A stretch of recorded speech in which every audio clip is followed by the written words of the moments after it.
অজু করা ইসলামে একটি গুরুত্বপূর্ণ ইবাদত।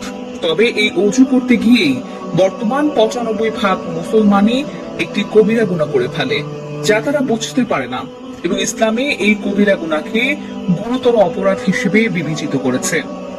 যদি কোনো মুসলমান আল্লাহর সাথে কাউকে শিরক করে, তবে যেমনই কবিরা গুনাহ হয় তেমনি অজু করার সময় ছোট্ট একটি ভুলের কারণে আপনি যতবার অজু করবেন ততবারই আপনার কবিরা গুনাহ হবে।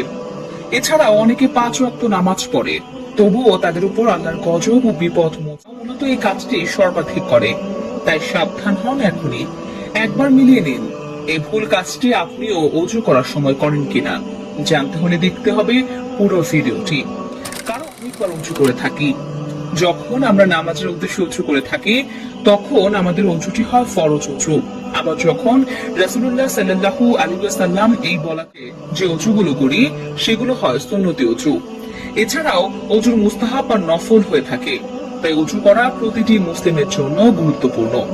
তবে আল্লাহর খুশির জন্য তার ইবাদত করার উদ্দেশ্যে অজু করতে গিয়ে যদি আপনি কবিরা গুনার শিকার হন, তখন আপনার দুঃখের শেষ থাকবে না। এই ভুল কাজটি বর্তমান সমাজের 95% মুসলিম করে থাকে।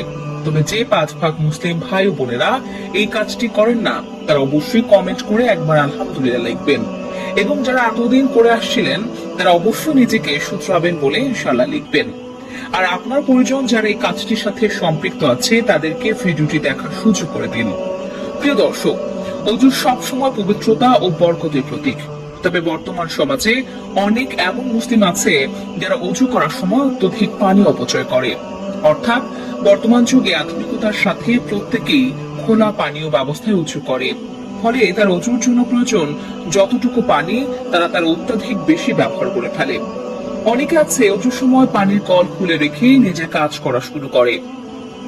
তবে তারা যদি সেই পানি কোনো পাত্রে ধারণ করত, তবে দেখা যেত সেই পানি দিয়ে 3 থেকে 4 জনের অজু কমপ্লিট হয়ে যাচ্ছে। অর্থাৎ খোলা টাইপের অজু করার কারণে অনেকেই প্রয়োজনের চেয়ে অতিরিক্ত পানি ব্যবহার করে, যেখানে আল্লাহ তাআলা সূরা আল আরাফের আয়াত 31-এ বর্ণনা করেন, তোমরা খাও এবং পান করো, তবে অপচয় করো না, নিশ্চয়ই তিনি অপচয়কারীদের ভালোবাসেন না।